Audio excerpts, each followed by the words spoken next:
Welcome back to the channel, guys. It is me, 8744, and today, guys, we're back at it again for another edition of your hot takes for the month of June, guys. So, like I said, guys, we're going to continue the series, guys. And if you guys like this kind of series, let me know in the comments below. And hopefully, we can get 10 likes for today's video, guys.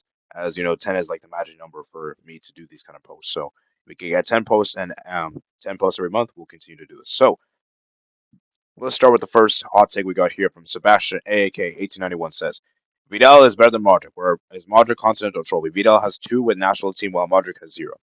Okay, let's talk about that part.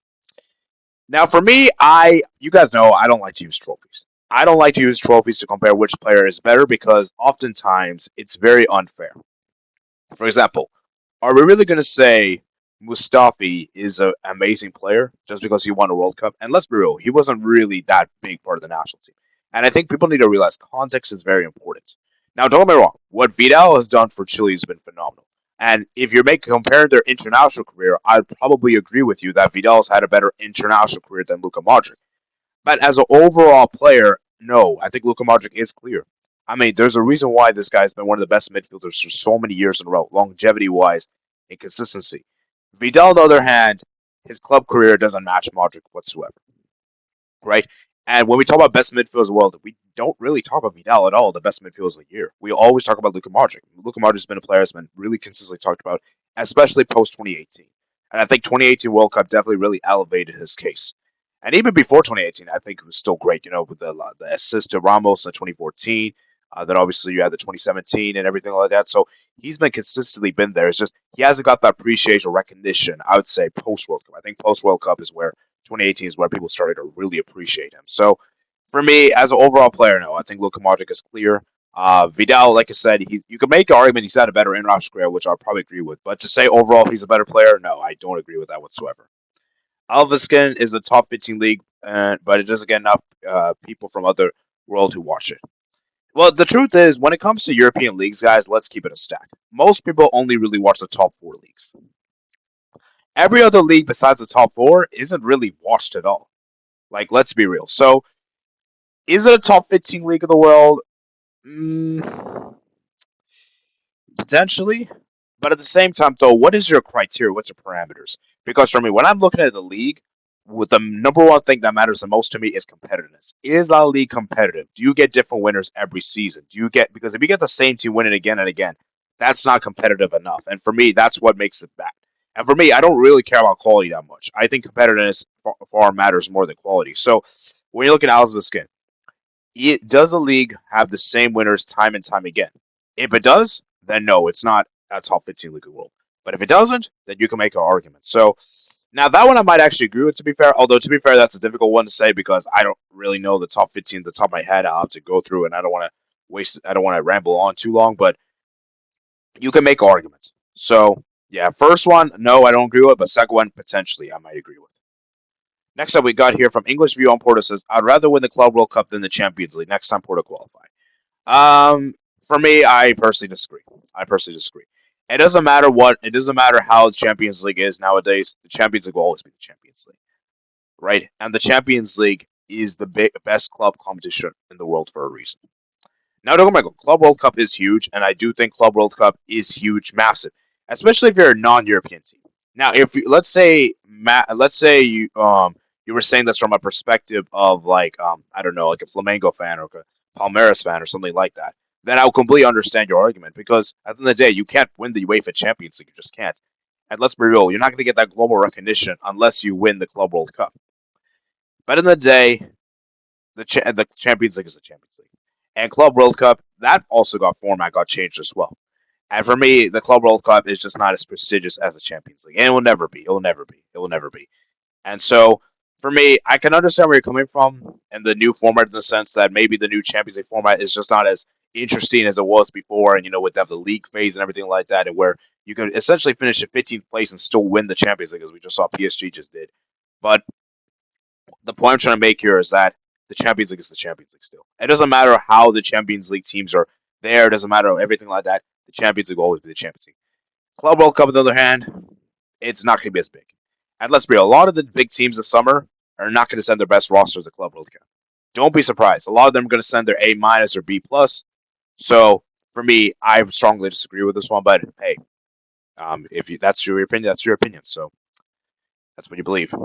Next up is about Bacon King 524. So the Polish league is the most underrated league in Europe. Ooh, okay. Now this is a very strong shout. Now I wish you had actually given me your explanation for why you think it's the most underrated.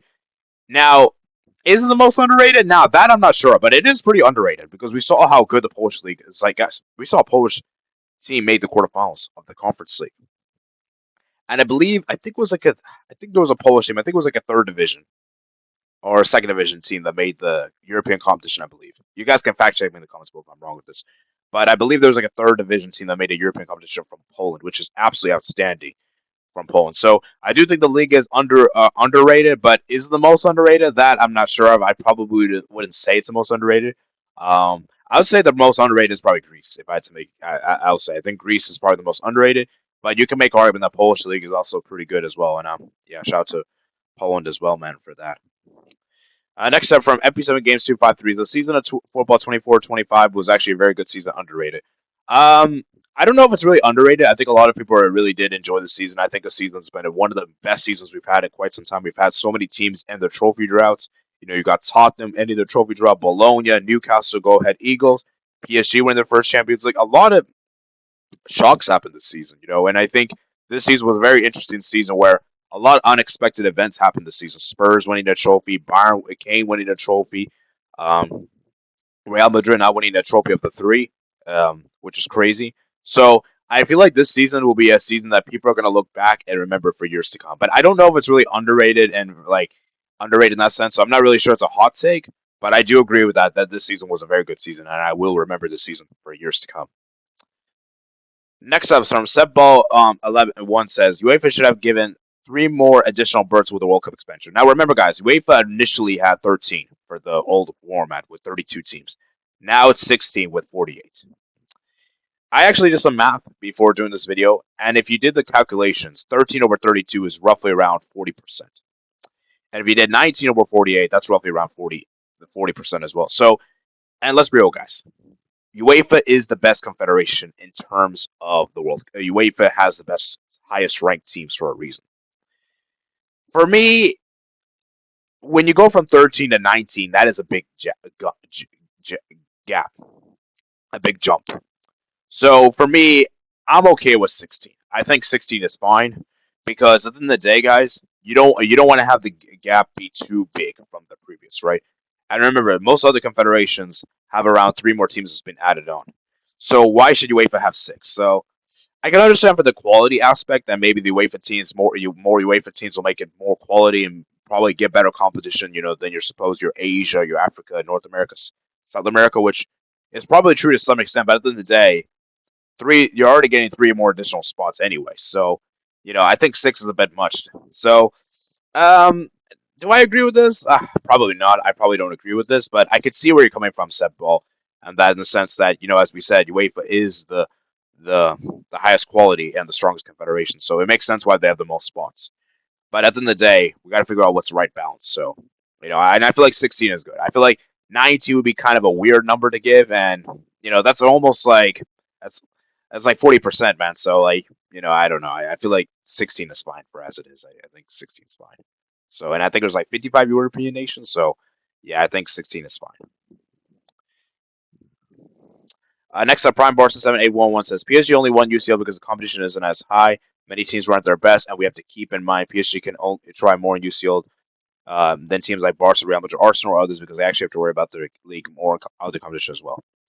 Um, okay, now Prime Barca, what I think you're trying to do is you're trying to downplay PSG winning the Champions League this season, which I understand from like a very competitive point of view, and obviously as a Barca fan, we're kind of frustrated that maybe if we were in the final, PSG wouldn't have won it. But at the end of the day, guys, it doesn't matter what happens and everything like that. The past is the past. We can't change the past, and Barca have only themselves to blame, right? And let's be real. As bad as Inter were in the final, Inter did deserve to make the final over Barca. Like there's no going around that. Now the question is, did PSG get lucky to win this Champions League? No, I don't think they were lucky. The other teams in the competition didn't perform. You know, and what was really interesting with this season in particular is that we had none of the traditional semifinalists make the Champions League. Manchester City. Manchester City is usually the mainstay. Usually they make the semifinals. Real Madrid usually makes the semifinals.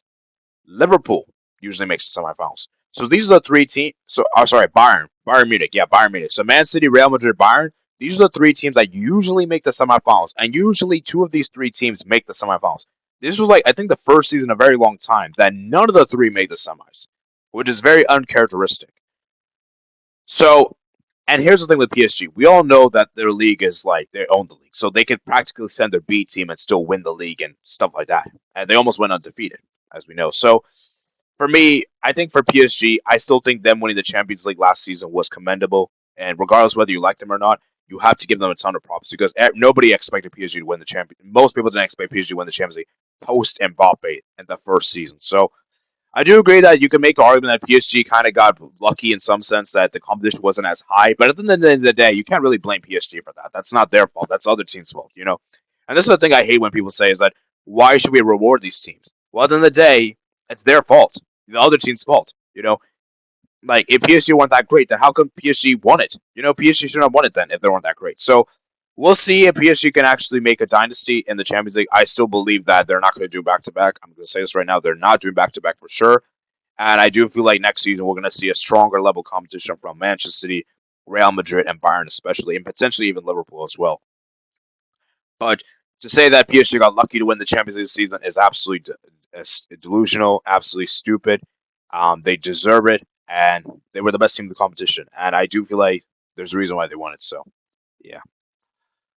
Next up from Brandon Blocker says naturalization does much more damage than recruiting dual nationals. Ooh, now you can make an argument like this, and I think Mexico fans know this very well with Santiago Jimenez. Santiago Jimenez decided to naturalize himself to become Mexico because he wasn't good enough for Argentina, and we've seen how that's paying off, right? Because the thing is, like, when you're not good enough to represent the national team and you go for another national team, you're naturally not going to be good enough for them as well. But obviously, let's be real. Mexico isn't it doesn't have the same pedigree as Argentina, so the standard for Argentina is much higher than for Mexico. So for me, I honestly do see where you're coming from, Brandon, and that players that are naturalized are only just playing just because they have nowhere else to play. Like this is the only team or country that's going to accept them, right? So I actually do agree with you that teams should actually look to do dual nationals instead. And that naturalization, while it may seem tempting on paper, it's not as good as it may seem on the long term. And this kind of same with Ricardo Pepi.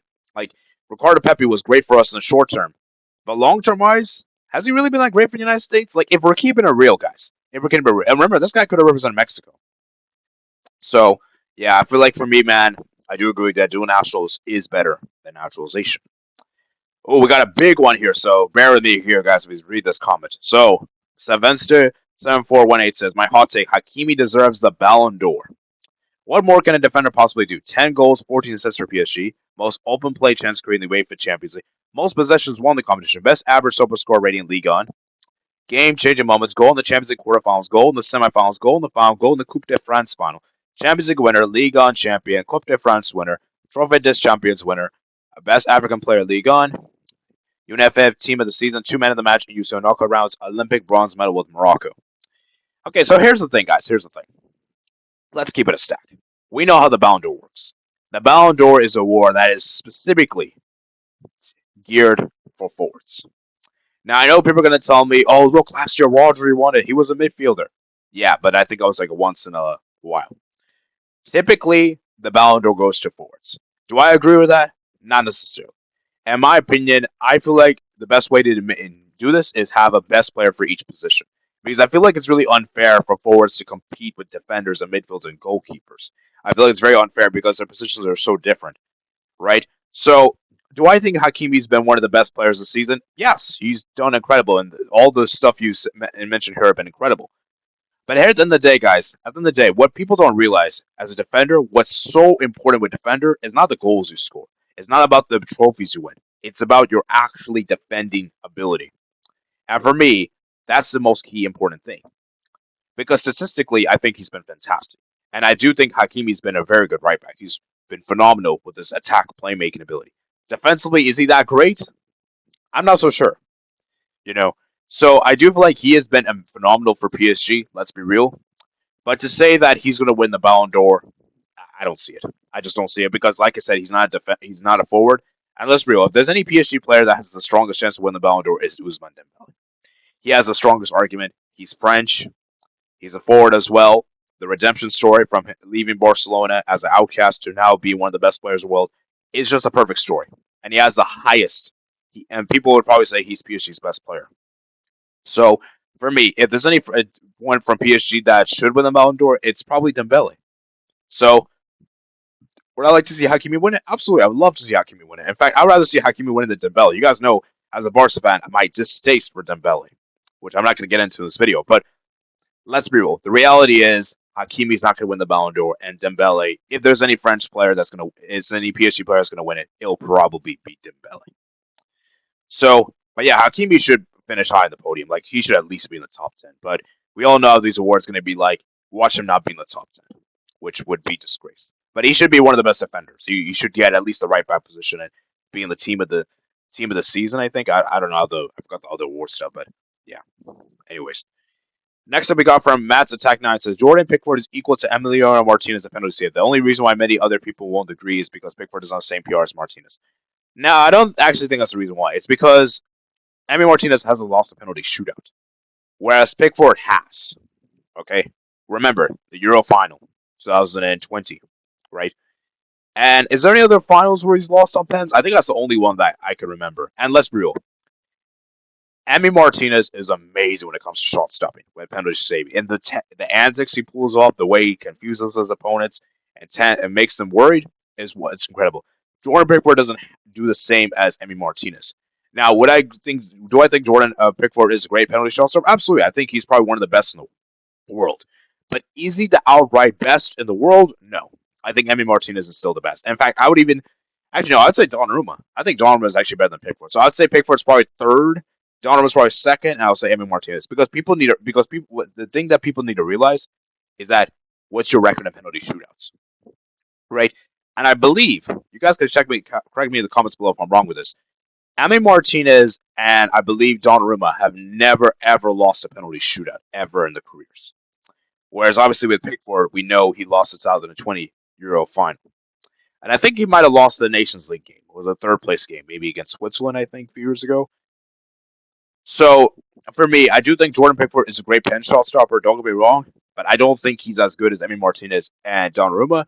And the reason for that is because he's lost a penalty shootout. But at the same time, though, as much as we say that, though, we have to look at the players taking the penalties as well. It's not just about the goalkeepers. Goalkeepers are important, though. Dude, the goalkeeper can save all the penalties, but if your team can't even score, then what's the point? You know.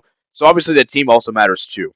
So you can make an argument in that sense, and I do think he's a great penalty shot stopper. He's definitely top five for sure. But is he the best? No, I would still rather have Emi Martinez and Donnarumma because these guys are unbelievable when it comes to pen shot stopping, and their pen shot stopping is accuracy is very high. But Pickford has been very good too. So I do partially agree and partially disagree with this comment. Next up, from Doodle19 says, might be a rather personal hot take, but the Champions League final defeat to PSG with a scoreline 5-0 is the darkest day in Inter's history and the worst day overall in our club's history. I don't think that's a hot take, and I feel like that is very true. This is probably the worst we have seen Inter in ever in their history. To lose 5-0 in a final, 5-0 is embarrassing, right? And I just feel like for me, for Inter, it's shameful. It's absolutely shameful. Because it's one thing to lose, but it's another thing to lose 5-0. See, I think for Inter, the issue isn't necessarily the fact they lost. It's more so the manner in which they lost. 5-0 is embarrassing. And PSG, man, I mean, that's just incredible to see what they did. So, for me, Inter, man, it's going to be bad. And obviously, we have already got the news that Inzaghi's already leaving. I think they got the new coach, I think it's the Parma coach. And Inter going to have to rebuild this summer. A lot of the old players need to go, that midfield, that defense, and they got to get some better squad depth. And I'm kind of worried for Inter because, let's be real, guys, with a lot of the big players leaving for Inter, a lot of the old guard at least, Inter may not be able to challenge for Scudetto in the next couple of seasons potentially, and maybe even do well in the Champions League. So this might be the last we've seen Inter do well in the Champions League. Because next season, I'm very positive they're not making the final, and if they somehow do, I'll feel free to apologize, but I'm very certain they're not going to make the final. So we'll see how Inter rebuild from this, and a lot has to change. And by the way, guys, we may do a big video on Italy in a few weeks' time because there's a lot going on in the Italy, both national team and the club teams. But we're gonna save it for another time, so I don't want to dive too much here in this video. And I think it's the final comment we got here from Kai Talks L1Y1YT. Belgium and Italy are not top 15 national teams. Ooh, okay, okay. Now this is a very interesting take. Very interesting. So let's start with Belgium, then I'll discuss about Italy. Actually, let me see on context. I want to see where Belgium are in the FIFA rankings. So let me just double check that real quick. Let me check where Belgium are in the FIFA rankings. So Belgium are currently eighth in the world. So let's go ahead and look at the national teams around them, shall we? So let's just go through each of them. And Belgium and Italy are actually right next to each other, so that's very interesting. So we're just going to look at them. Is Germany better than Belgium and Italy? Yeah, I would say so. Croatia, yeah, I would say so. Croatia is probably better. Morocco, is Morocco better than Belgium and Italy? I'm not sure about that one. Uruguay? No, I think Uruguay's worse. Maybe the same level. Colombia, no. Japan? Now, Japan, maybe you can make an argument for. Japan, you can maybe make an argument for. So here's the thing, guys. Here's the thing. Belgium has always been overranked in the FIFA rankings. Belgium's always been a team that's been super high ranked. And for many years now, they always were first in the FIFA rankings. I think it was until the World Cup 2022 where they actually started to drop because that World Cup was embarrassing. They couldn't get a single, they only got one win and obviously got a draw and loss, you know? So since the World Cup, they have kind of gone downhill. I still feel like Belgium is one of the best European nations in there, and I still expect them to qualify for the World Cup, right? But the thing with Belgium is that what are they going to do in the tournament? Because for me, Belgium is not going to do more than a first round knockout stage defeat. Like for me, I could see as of right now, if I had to give an early prediction how Belgium will do the next World Cup, I'm saying around a 32, maybe around a 16, but that's it. Nothing more than around a 16 for sure. As for Italy, now Italy's just a weird one because as we all know, guys, Italy have failed to make the last two World Cups in a row, and potentially can miss out on three World Cups potentially because they lost to Norway a few days ago 3-0, and Spalletti got sacked, of course. When you look at the Italy national team, what are the best players in the world? There's only one player that I would say you can make argument for is one of the best goalkeepers in the world. That is Donnarumma. Bastoni, you can maybe make an argument, but he's been bad recently. Barella, he's been bad recently. And for Belgium, what players in the world you would say are best in their form right now in the world? It's probably Courtois. I don't think there's any other Belgian players I would say that's one of the best players right now in the world. That's actually saying something. When your best player in the national team is your goalkeeper, that says a lot about your national team. So for me, do I agree or disagree with this one? I kind of agree and kind of don't agree. I do think they are overrated. I do think people overrate them a bit much. But I still think Belgium, Italy, I still think are top 15 at the very least. Like maybe at like the latter stages of top 15-ish. Maybe 8th and 9th is a bit too high. So if I had to rank them, I'd probably put like 14th or 15th. But they're still good. Like they're still better. And like I said, Belgium and Italy, I think are still better than your Uruguay, your Colombia, USA, Mexico, and so on and so forth. Right now, debatably, you can maybe say they're better than Croatia, and maybe Japan. Japan and Croatia you can make an argument for are better.